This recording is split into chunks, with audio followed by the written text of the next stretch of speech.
for your Lord of the Rings playmat. All right, here we go. Ryan Jones taking his seat.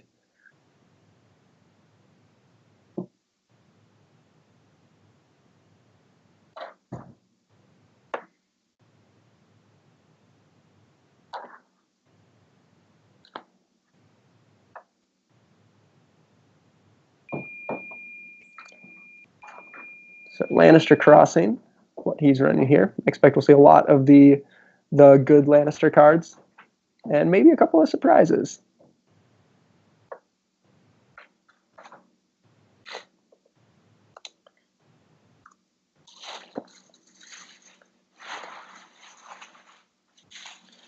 They're asking, all right, there's the handshake.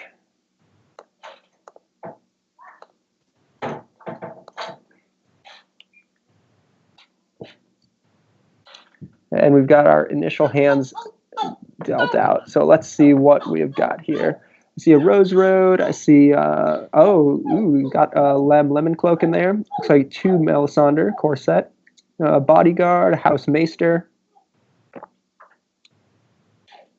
Yeah, sorry, the Dornishman. I am unable to help with anything with that. All right, we've got Dupe Tywin, Lannister Port Merchant on Ryan's side. That's pretty much as good as it can get, unless you got a Rose Road in there too. And then on Jim's side, Dupe Melisandre with a Bodyguard, House Maester, Rose Road. I see a Milk of the Poppy as well in Jim's hand. That could make life a bit difficult for Tywin. Let's see, we're going to plots now.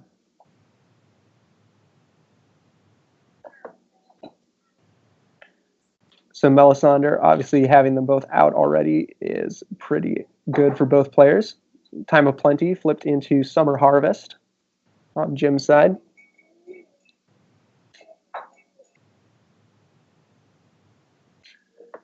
Time of Plenty, very popular opener. I like it quite a bit myself. Not too many downsides to using that. It has good gold, gives you an extra card.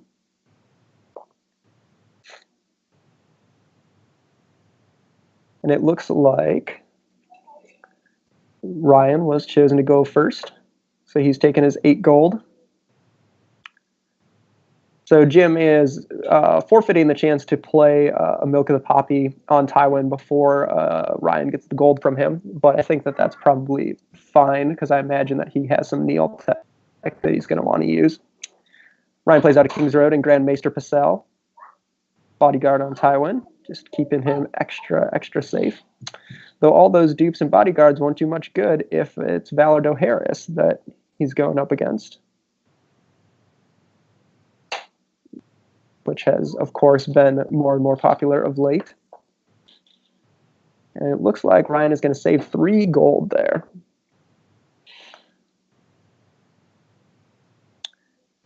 Jim taking his 9 gold.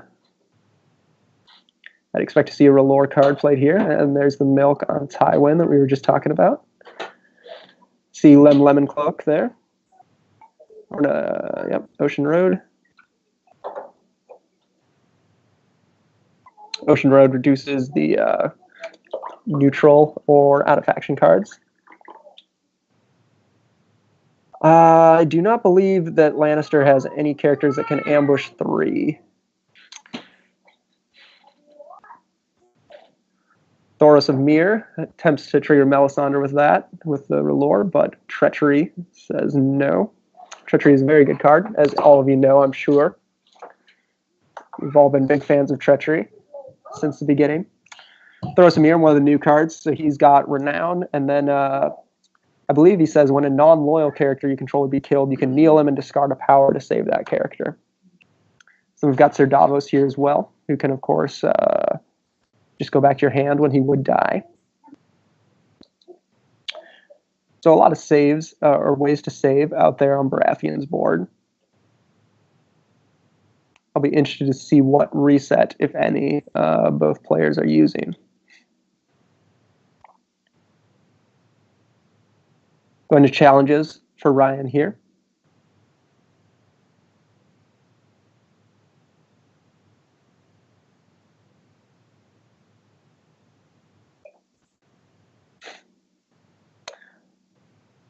Bit of some consideration going on here if Ryan wants to go offensively or play more defensively here with the characters that he has out.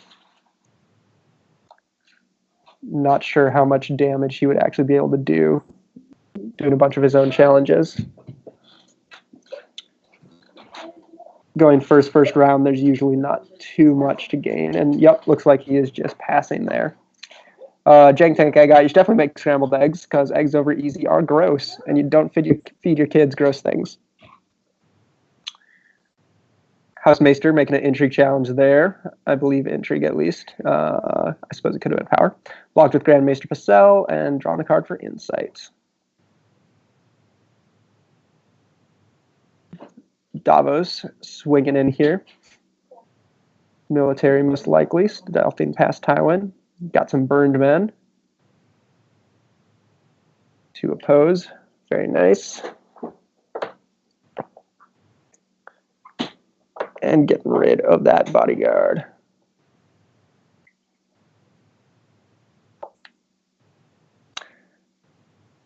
And finally looking at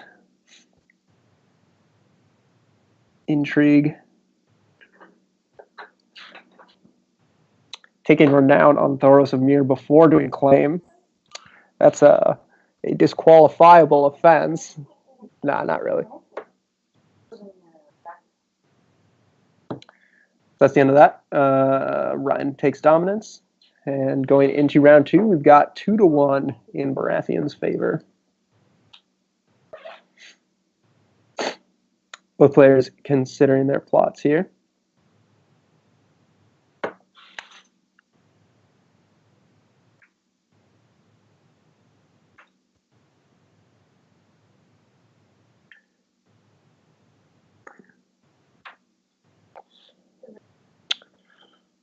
Asking if Ryan should play Confiscation here. I guess I'm not sure if Ryan even has Confiscation in his deck.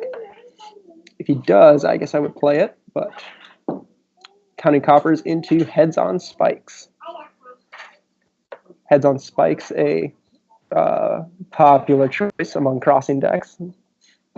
Get a little bit of that extra power.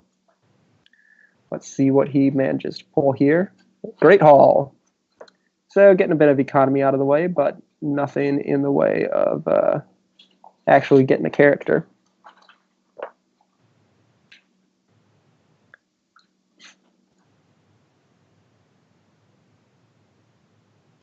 Looks like Ryan has got, who's in there? See some economy, King's Road, another burned man. Looked like I saw the Hound for a second there. Ooh, is that Iron Bank will have us here? Yeah, yes. So he's going to pop Tywin back to his hand, get rid of that Milk of the Poppy.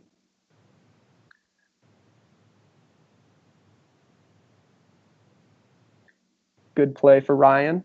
Getting a bunch of gold, clearing that Milk of the Poppy, and a card designed by none other than Ryan Jones himself.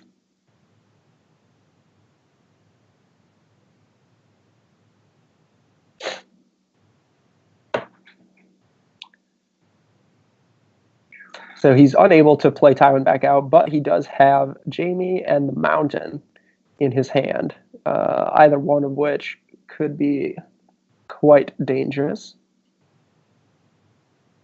I might go Jaime now myself over the Mountain.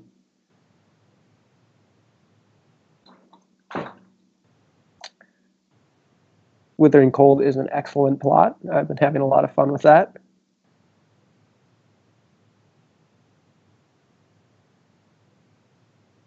So Ryan Jones weighing his options. Looks like he's thinking about doing Jaime. Yep, there it is.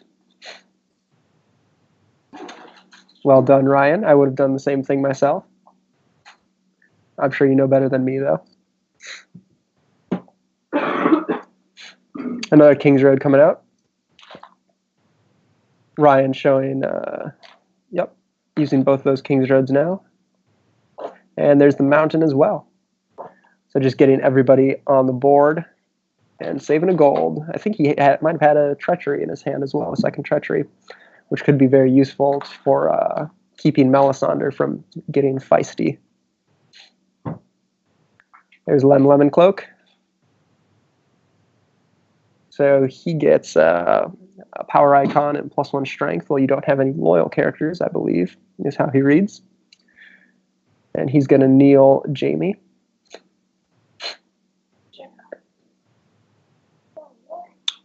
Looks like there's a Hear Me Roar in Ryan's hand.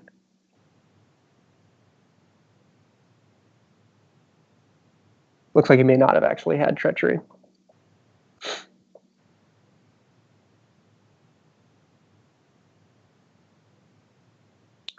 And there's a Frey Lordlane.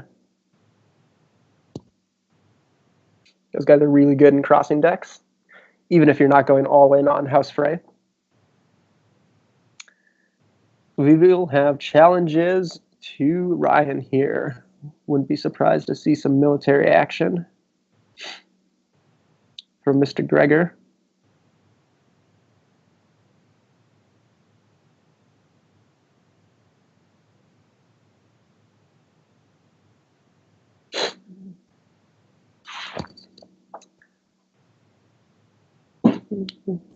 Thinking through his challenges here.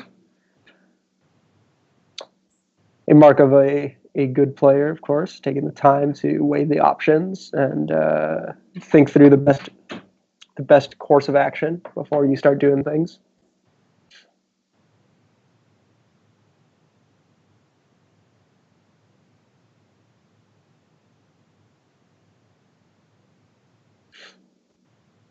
So we will see.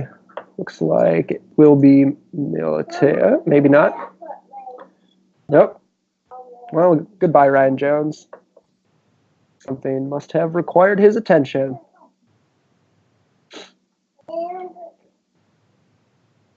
Let's see. So if he does military first with Gregor and the Burnmen, that will be 10 strength, which I believe Jim could block if he goes all in, throws all of his military icons into it. So he is doing that military challenge for 10 strength. Both characters, of course, getting -1 strength from the Lord of the Crossing agenda. Just going for a chump block there with Lemon Cloak. Lem bites it. There's power. Ooh, all right. So pillages some Queen's Men. That's good. He'll be able to kill that Frey Lordlane. Jim declining to save with Thoros of Myr.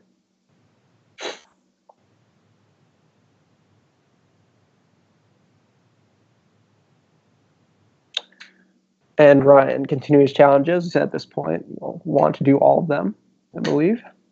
So going in for that lowly 1 strength power challenge. Jim's board, of course, looking much less intimidating than it did a second ago, which is the power of Gregor Clegane. Coming in for Intrigue with Grand Maester Pacel. Looks like that goes unopposed. Currently at 4 power to 2 with Ryan's favor.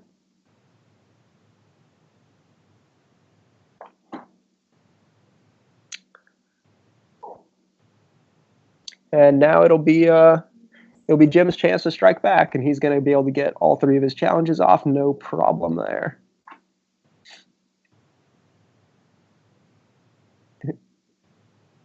Ryan only has a single gold. He's already played. Iron Bank will have its due, so I don't anticipate too many tricks coming in from Ryan's side. Looks like he's doing Intrigue. Good play, of course, to do Intrigue first, unless there are other concerns, so that you can just grab anything that might mess up your plans. I guess we do know that Ryan has a Hear Me Roar in play, or in his hand, which could be could certainly mess things up. Military goes unopposed, and the merchant says goodbye. Here comes the power challenge. Jim racking up a lot of power here with being able to get these 3 unopposed challenges and crossing. So he's currently at 8 to 4 after dominance on Ryan's side.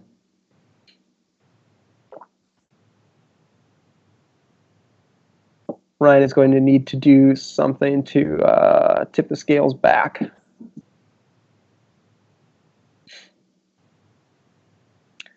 He's playing, let's see, heads on spikes and stealth. He gets time on plenty. Time of plenty. Blah, blah, blah. All right, here's the spike. Let's see what we got. Ah, that poor Frey bastard. Cut down before her prime. I like Jim's deck doing leaning a little bit more heavily into the House Frey stuff. That's very cool.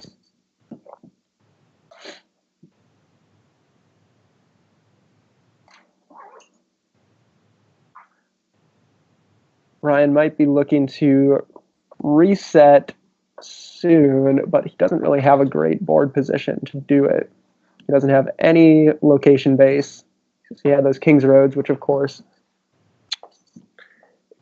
went away as they were used. Milk of the Poppy on Jamie, that doesn't help either. Ooh, and there's Robert Baratheon. Obviously even better when he is going first. I'd say that Jim is solidly in control of this game right now.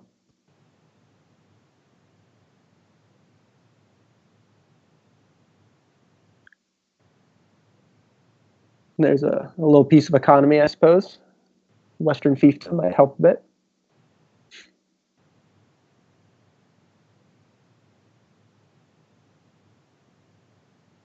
There's Flea Bottom. See if there's anything in there. Looks like Shay. You could pop in Shay, use that extra gold to stand her. Not sure how much that will help other than perhaps providing an additional defender.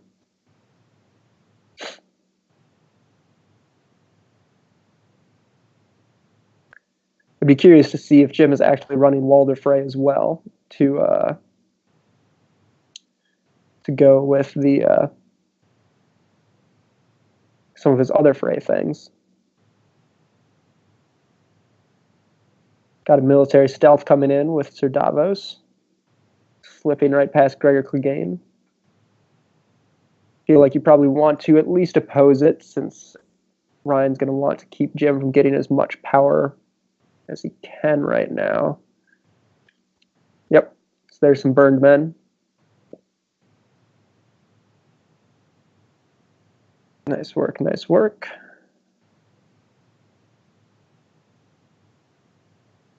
Robert Baratheon is probably going to just swing in and really mess up Gregor Clegane, intimidating him on the third power challenge, but we'll get through intrigue before then.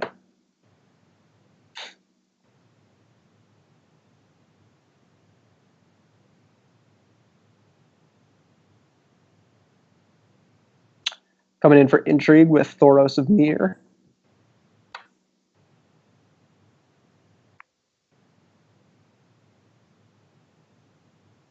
Blocking that with Jamie. And then finally, we're going to have the power here from Robert. So he would be at 5, 6, 7, 8, 9, 10. Probably want to send both. Yeah. Yep. So throwing in the House Maester as well to make sure that there is enough strength on the board to be able to intimidate Robert.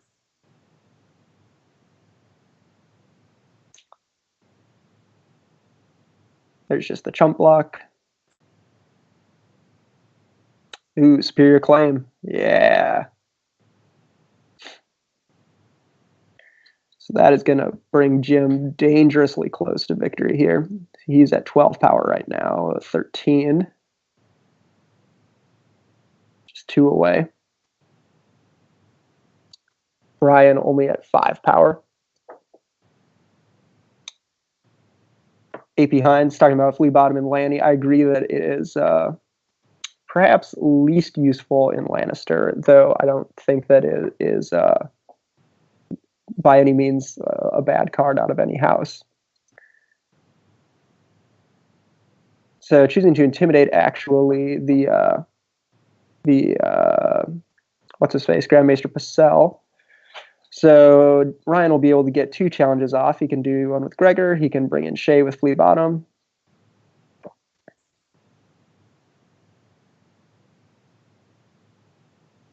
He does not have the gold, however, to stand Shay and do a 3rd challenge, unfortunately.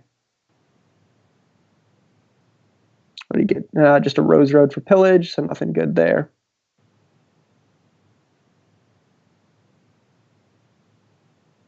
And here's Flea Bottom, as we already talked about. Gonna go power here, I imagine, to try and walk Jim down a little bit. But yep, Melisandre's just gonna block.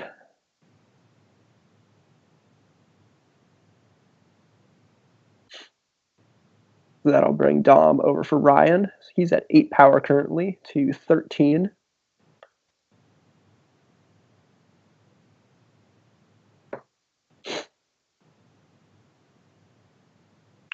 I believe both players are pretty low on cards. I think there's 2 in Jim's hand, and can't see quite how many in Ryan's hand, but I don't think it's very much more.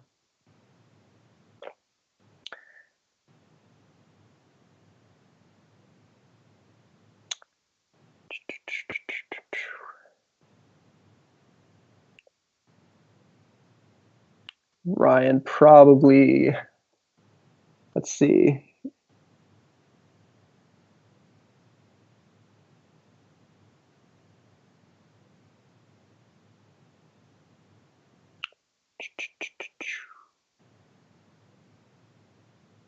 If he has Valar Dohaeris, wouldn't be terrible. That might help clear out some of Jim's presence here. Still not great for Ryan, though, and his... all right, another heads on spikes on both sides. So both players running double heads on spikes. Hashtag crossing.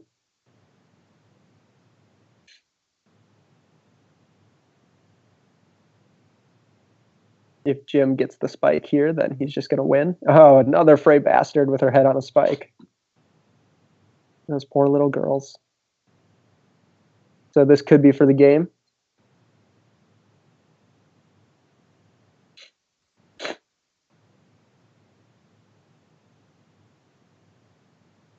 Rolling the die.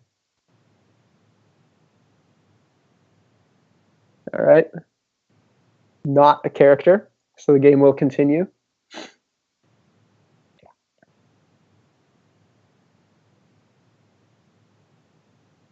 So it looks like, yeah, Jim not having much in hand. Say just doing 2 fiery followers, it might be. He's got a bunch of characters, but Ryan is going to go first, as he must, if he doesn't want Jim to just roll over him. Ryan is in a really rough spot, though, with the Renown looking down on him from the other side of the board. Jim is very close to winning. All right, we've got Tana Merriweather. Is that her name? I don't know. I don't play combo, so. But she's the one where you play an event and you can discard a card to draw a card.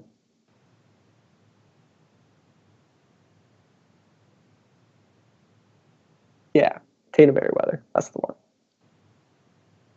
All right, fiery followers to Neil Gregor. Yep.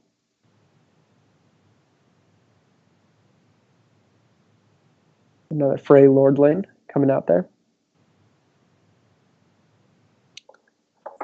Ryan is going to have to pull off some shenanigans if he is going to win this game. He's not too terribly far away, but he's not within striking distance either. Unless Jim just gives him a bunch of unopposed challenges.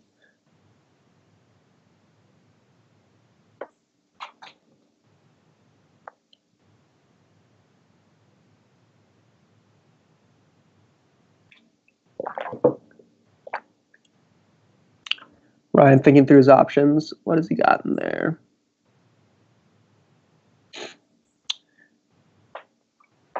Alex, I don't think that there's anything good in the discard for Flea Bottom. To mine, if I remember right, I think Shay might have been the only target, actually. Challenging here, Intrigue with Tina Merriweather.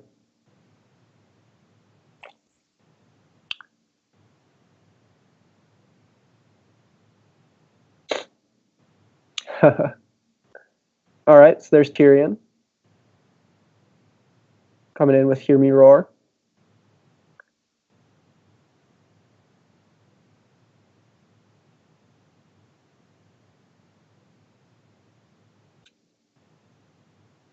Not sure that's going to help all that much. Because even if Ryan wins the power challenge, he's not going to get an unopposed power challenge. Yep, there's the handshake. So huge congratulations to Jim, racking up a win here. Ryan taking a defeat, but of course there is plenty of tournament left to go for both players. So that game was really Baratheon really showing kind of what they can do. You know, they had a lot of the kneel that Baratheon is known for, but combined with kind of the popular power rush things out of Crossing. Those Milk of the Poppies, both of them throughout the game, turning out very well for Jim, shutting down Tywin and forcing Ryan to bounce him with Iron Bank, and then again throwing that other milk on Jaime. I think Milk of the Poppy is a card that's probably underplayed right now, and so it's really good to see Jim making use of it. But yeah, those Milk of the Poppies, and then the strategic kneel, and Jim also had a really great start, starting with Melisandre, and then putting out Thoros and Davos and a bunch of chuds are at the bat, having Robert Baratheon coming soon afterwards. I'd be curious to see if Jim is playing something like Withering Cold, which might be. Obviously, he did not have really any reason to play it here, but maybe we'll have Jim back on the stream in a later matchup.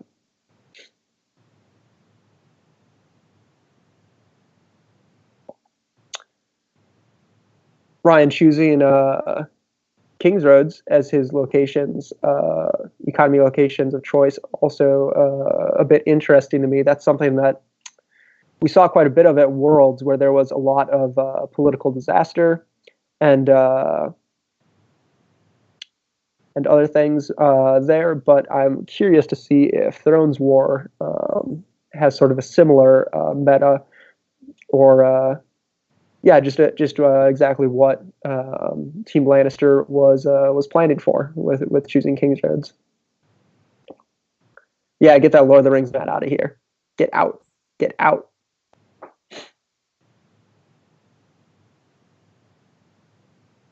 But a very well played game on both sides. Both players doing well. And we're going to be back to Table Talk in a moment. Table Talk with